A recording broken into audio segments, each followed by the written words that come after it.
Bueno, buenas tardes. Otra vez nos encontramos juntos para charlar hoy de los traumas oculares.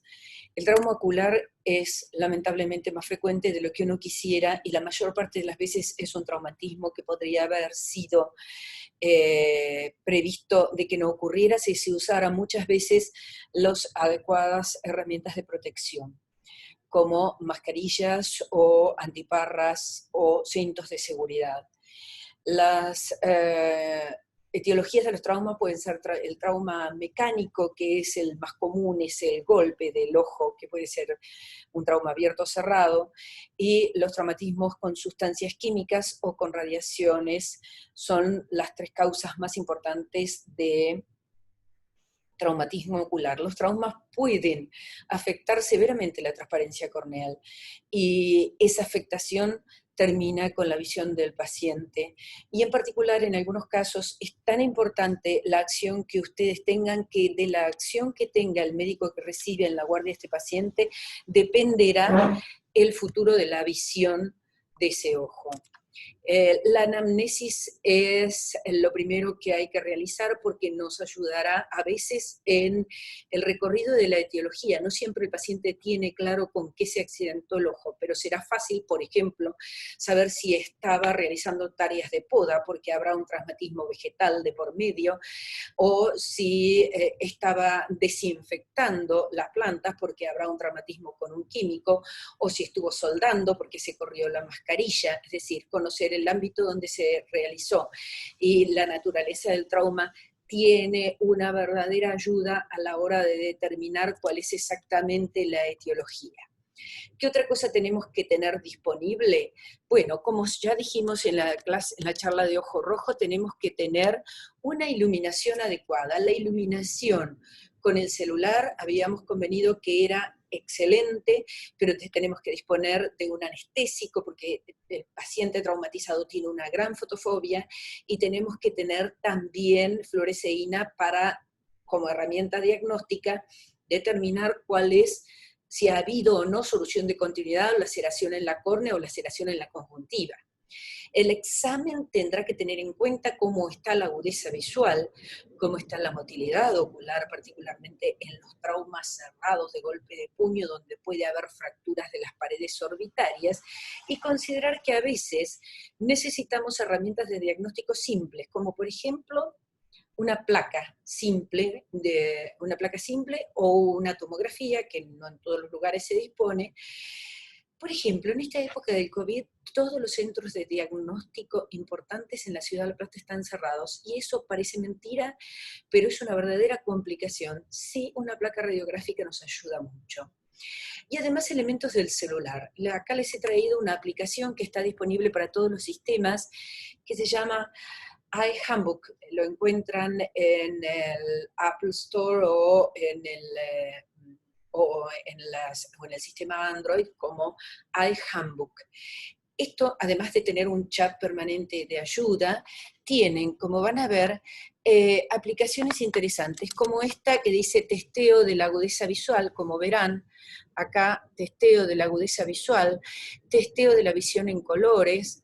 Tiene una luz de fluoresceína, o sea que ustedes pueden usar luz de cobalto, que es la que provee, en este caso, la pantalla del celular, para iluminar la fluoresceína, que la fluoresceína se torne fluorescente y que, por lo tanto, esa fluorescencia les permita ver con mayor claridad una úlcera de córnea. Bien. Los traumas oculares son, en esencia, dos grandes grupos: el traumatismo ocular cerrado y el trauma ocular abierto. El traumatismo ocular cerrado, a su vez el más importante, es el traumatismo contuso, el trauma contuso propiamente dicho, o las laceraciones sobre córnea. En cambio, en el trauma ocular abierto lo podemos clasificar en 4 tipos de trauma donde se ha perdido la continuidad de la pared orbitaria. Después vamos a ver cada uno de ellos, pero estamos con el penetrante, perforante, el cuerpo extraño e intraocular, como ven acá, y el estallido o ruptura del globo ocular previamente dicho. Veamos trauma ocular cerrado. El que vamos a tomar como ejemplo del trauma ocular cerrado es el golpe de puño, o a veces un golpe con un objeto romo contundente, con un palo. con un caño, con un borde de una pared. Tiene que ser siempre un traumatismo contuso donde la pared ocular no se encuentra involucrada. En cambio, la laceración sí puede ser, en este caso como una tijera, se laceró la córnea, pero la integridad de la pared ocular está afectada muy parcialmente. En este caso es totalmente la córnea. Un vidrio roto, un cuchillo, un tenedor, como decían nuestras abuelas, cualquier objeto punzante puede ser causante de una úlcera de córnea. Vamos a tomar como ejemplo del trauma contuso el trauma contuso cerrado, que puede conducirnos a cualquiera de estas tres circunstancias, de acuerdo en general a la intensidad o a la etiología. El IPEMA es sangre en cámara anterior. Típicos IPEMAs, golpe, por ejemplo, con una pelotita de ping-pong o con una pelota de tenis sobre el ojo. En ese caso, en ninguno de los dos casos se estaba usando la protección adecuada, pero golpea, es un golpe muy fuerte contra el globo ocular. Fractura de piso de órbita. Fractura de piso orbitario es en general un golpe de puño con mucha intensidad. Y por último, la luxación de cristalino, que no nos vamos a explayar porque no es de manejo del médico en la guardia, en donde el golpe es tan intenso que ha llevado a la salida del cristalino de la cámara posterior hacia la cámara anterior. Entonces, del trauma contuso vamos a tomar dos de ellos, que son el IPEMA y la fractura de piso orbitario. El IPEMA es sangre en cámara anterior. Cuando hay sangre en la cámara anterior, la dividimos en grados, que será respetando, como verán, el nivel de sangre que hay. Grado 1, hay una pequeña cantidad de sangre, grado 2 casi llega a la pupila y el grado 3 sobrepasa ampliamente la pupila. Y por último, el red ball, que es el cuarto estadio donde toda la cámara anterior está llena de sangre. ¿Cuáles son las principales complicaciones de la sangre de cámara anterior? Y el aumento de la presión intraocular, porque es imposible drenar adecuadamente el humor acuoso a través del seno camerular, porque la sangre es más densa y está tapando el trabeculado. Entonces levanta la presión. Si la presión levanta, hay mayor probabilidad de que la córnea se impregne de sangre, el endotelio corneal. Entonces, ¿cuál va a ser el tratamiento? El tratamiento va a ser reposo en cama. 45 grados es la mejor de las posiciones porque se va a aumentar la superficie de exposición y entonces la sangre va a tener mayor lugar donde absorberse. El uso de cicloplégicos y de acetazolamida en el caso que haya aumento de la presión intraocular. Y después será patrimonio del oftalmólogo evaluar si es necesario un drenaje quirúrgico si al cabo de una semana en reposo la sangre no se ha terminado absorbiendo, porque existe el riesgo de la impregnación hemática y del glaucoma secundario. El otro trauma contuso que dijimos que le íbamos a dar relevancia es la fractura de piso de órbita. Lo más común es un golpe de puño, pero también puede ser caerse sobre el filo o la punta de una mesa, o la punta de un banco, o la punta de una silla, o golpearse con la punta de una ventana. Es decir, las probabilidades de accidentes son tan grandes que creo que les podría decir que en tantos años de oftalmología hemos visto de todo, hasta accidentes perforantes por una cucharita de helado cuando el helado estaba duro, así que imagínense ustedes. Pero cuando vean que aparece a la consulta esto, un descenso del globo ocular, fíjense en la diapositiva, el globo ocular en este paciente se le está pidiendo que mire para arriba, en cambio este ojo no sube. Asimetría de la hendidura, este ojo está más pequeño, el globo ocular está descendido, hay sensación de como que el ojo estuviera más chiquito y hacia atrás en oftalmos, y además el paciente se queja de ver doble. Cuando lo examinamos, además de quejarse de ver doble, el ojo no puede mirar para arriba, y entonces estamos constatando de que hay un atrapamiento del recto inferior en el trazo fracturario. Y además suele haber en estos casos también una alteración de la sensibilidad porque está atrapado en el trazo fracturario no solo el recto inferior, sino también el nervio infraorbitario. Fíjense cómo en una placa se puede ver perfectamente cómo se rompió la integridad de la pared inferior de la órbita, el seno maxilar está ocupado, el seno maxilar está ocupado por sangre, y en una tomografía, en este caso del lado izquierdo, se ve con mucha mayor claridad la ruptura de la integridad de la pared y un hemoseno. Entonces, acá, ¿qué habrá que hacer? Lo que tienen que tener en claro es que esto no apura, no hay que desesperarse, porque con tratamiento antiinflamatorio es probable que ceda la inflamación, que el recto inferior se desencarcele, y al desencajarse del trazo fracturario, todo el contenido orbitario se regulariza y se cierra la fractura por segunda. Si esto al cabo de 10 días no ocurre, el tratamiento será, como dice acá, un tratamiento quirúrgico con la colocación de una malla en el piso orbitario y la reposición de todo el contenido ocular dentro de su posición. Dijimos que había, además, quemaduras, traumatismo contuso, y dijimos que había quemaduras. Las quemaduras oculares pueden ser quemaduras químicas o quemaduras físicas. Las quemaduras químicas, a su vez, alcalinas y ácidas, y las físicas, quemaduras de tipo solar o fotoeléctrica. Veamos cada una de ellas. Si hay algo en el cual ustedes como médicos de guardia pueden actuar, y será fundamental de cómo actúen, es en las quemaduras alcalinas. Como concepto, la quemadura alcalina es una quemadura gravísima, porque en general genera una necrosis de tipo progresiva. El término que se utiliza es colicuativa, porque los alcalinos se unen a las proteínas tisulares y generan una reacción en cadena. O sea que la lesión que se produjo hoy va a ser menor a la que va a tener el paciente mañana, y va a ser menor aún a la que va a tener dentro de una semana. Hay que actuar en el momento y tratar de quitar todo el material alcalino que tenga el ojo. ¿Cuáles pueden ser esos materiales alcalinos? Lavandina, hipoclorito de sodio, cal, cemento, potasa, amoníaco.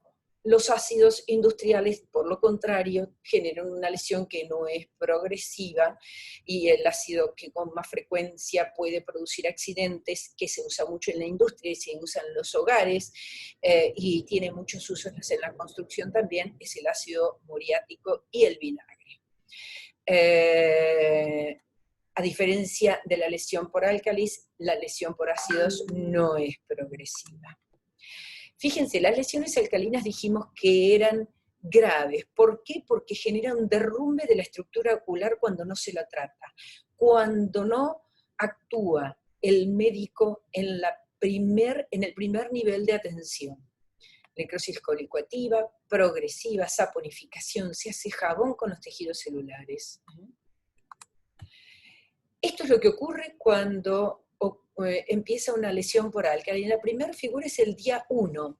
Fíjense, lo que pueden ver ustedes es una úlcera. En este caso la úlcera no está siendo observada con luz de cobalto, así que están viendo una gran úlcera en la córnea, pero si miran con detenimiento, además, en esta zona, la esclera, la conjuntiva que recubre la esclera, la conjuntiva vulvar, está blanca, quiere decir que ha habido una quemadura severa.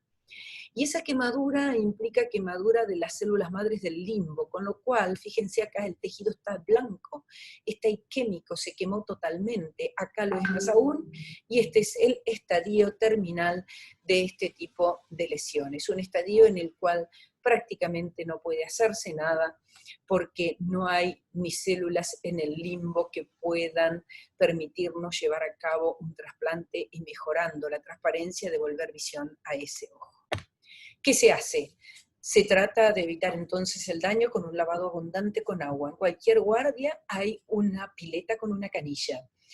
Si además ustedes reciben una quemadura alcalina, y quemadura, por ejemplo, con lavandina, y tienen disponible una jeringa, cargan la jeringa con suero glucosado, o con suero simplemente, o con agua, y lavan con fuerza. Lamentablemente esto le duele al paciente, si tiene anestesia la pasa mucho mejor tras que viene accidentado, y lavan con fuerza de arrastre para que no quede nada. Hay que lavarle fondos de saco, el conjuntival inferior y el conjuntival superior. Si la quemadura ha sido con cal, y por ejemplo es un empleado de la construcción y era con cal viva, en realidad el empleado primero va a saber si era cal viva o cal apagada. Si es cal apagada es menos nociva, pero igualmente tienen que vertir el párpado, ya seguramente lo han aprendido a hacer, y fijarse que no haya ningún contenido calcáreo que quede en los fondos de saco. Eso se lava bien con algo que actúe como arrastre, con una jeringa, con una aguja y además con un hisopo. Hay que tener la total seguridad que no quedó nada, porque si quedó algo, sigue penetrando por el fenómeno de saponificación. Si esto como corolario, si estuviera en un servicio de oftalmología, los oftalmólogos disponemos, o en muchos hospitales, disponemos de un quelante específico del calcio, que ustedes deben saber que existe, que es el ETA, es la sigla de etato disódico tetracético, quelante específico que atrapa cualquiera de los iones cálcicos que andan dando vueltas por ahí, los neutraliza, pero no van a tener en una guardia, en lonco, pues, por ejemplo, quelantes del calcio. Así que lavar es la esencia, pero no una lavadita, es lavar y lavar y lavar y avertir el párpado y pasar un hisopo y tener constancia de que no queda nada. Eso les va a dar a ustedes la tranquilidad de haber hecho lo mejor por el paciente y la tranquilidad de estar actuando de manera adecuada con una consulta precisa y con una praxis médica que es la que corresponde.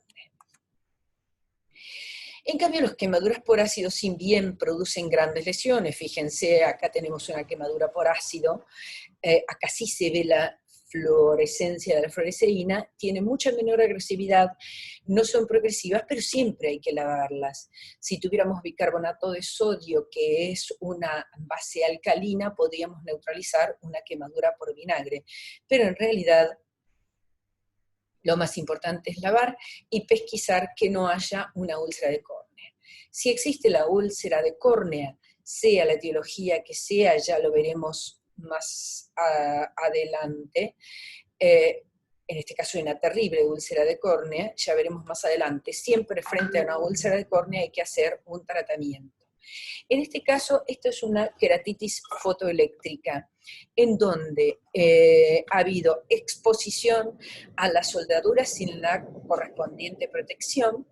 Es muy común en los soldadores que se quitan la máscara para ver en las soldaduras si ponen bien el electrodo, y ahí es donde ocurre un arco voltaico que desepitaliza totalmente la córnea al cabo de unas 6 u 8 horas. Entonces son los típicos pacientes que consultan con un exquisito dolor de madrugada en una guardia, vienen con almohadas, con los dos ojos tapados, acompañados por varios familiares, y en realidad es un cuadro de mucho dolor que padece, que ustedes la alivian inmediatamente con la colocación de un anestésico que se lo van a quedar ustedes, porque el anestésico nunca es para administrárselo al paciente. El paciente va a sentir inmediato alivio para que ustedes puedan tapar el ojo. No debe ser usado corticoide y jamás darle el anestésico al paciente. Toda úlcera de córnea, sea la úlcera de córnea por una quemadura fotoeléctrica o por radiación de los alpinistas o esquiadores, sea una úlcera de córnea por una quemadura ácida, o sea, una úlcera de córnea por una quemadura alcalina, debe ser tapada. Siempre la úlcera se tapa. Además de taparse, se utiliza para el tapado un antibiótico, y muchas veces usamos al tapar un midriático que pone en reposo el iris. Es como si entablilláramos el iris, ¿no es cierto?, para que no se inflame y por lo tanto la inflamación no genere más lesión dentro del ojo. Por último, vamos a dejar el trauma ocular abierto. Este trauma es el más grave de todos porque implica una ruptura de la pared ocular. La ruptura de la pared ocular completa. El cuerpo extraño intraocular puede entrar por una ruptura de la pared ocular, que puede ser por una herida penetrante o perforante. El cuerpo extraño intraocular entra y se aloja dentro del ojo, lo cual es dramático. Fíjense ahí una placa, una tomografía con un cuerpo extraño dentro del ojo. Las tomografías no nos sirven en general, salvo que los tomógrafos sean de ultimísima generación y enfoquen exclusivamente las órbitas para ubicar exactamente el lugar del cuerpo extraño. La ruptura o estallido ocular es un estallido en el cual se rompe la pared ocular de manera completa en los lugares de resistencia más baja. ¿Cuáles son los lugares de más baja resistencia? Aquí el limbo esclerocorneano y aquí la lámina cribosa. Es como que, si permítanme la expresión, hay una rajadura completa de la superficie ocular y eso en realidad es una verdadera urgencia que no puede ser tratada por ningún médico en ninguna guardia, debe ser patrimonio exclusivo del oftalmólogo. Así como también el trauma penetrante y perforante. El trauma penetrante atraviesa todas las paredes oculares. Por ejemplo, atravesó acá la totalidad de la córnea. Fíjense cómo se encuentra el iris saliendo por fuera. Y el perforante es cuando tiene un orificio de entrada y un orificio de salida. Por lo tanto, la pared ocular está comprometida en su totalidad y en varios lugares. Situación esta que lo torna mucho más complicado aún. O sea, que casi está dejado para la última en esta charla lo que es el trauma, las quemaduras más graves en su fase tardía y el trauma ocular abierto, que es casi patrimonio del oculista. Pero lo importante es que ustedes sepan tapar, primero diagnosticar. Diagnosticar significa: tiene un trauma ocular abierto, esto es grave. ¿Qué le realizo? Los estudios complementarios, porque sé que esto va a ser quirúrgico, el laboratorio y la placa para descartar que no haya una perforación. Lo cubro con un antibiótico sistémico y además, algo que falta ahí, el tratamiento antitetánico, y se derivará a un centro de mayor complejidad. Pero esto es fundamental que ustedes lo hagan. Y como verán, a ellos también le pasa, a los animales muchas veces nos encontramos con animales con un solo ojo, pero los animales no han tenido la oportunidad de usar los elementos de protección adecuados. Como le dije al principio de la charla, la mayor parte de los traumatismos oculares podrían haberse evitado si se hubiera usado la protección adecuada. Gracias a las campañas iniciadas por los oftalmólogos, por ejemplo, el uso del cinto de seguridad ha prevenido la perforación ocular bilateral que ocurría en los acompañantes en los accidentes automovilísticos. Esperamos desde la cátedra que ustedes también sean vehículos de esta información. Nos vemos prontamente. Muchas gracias.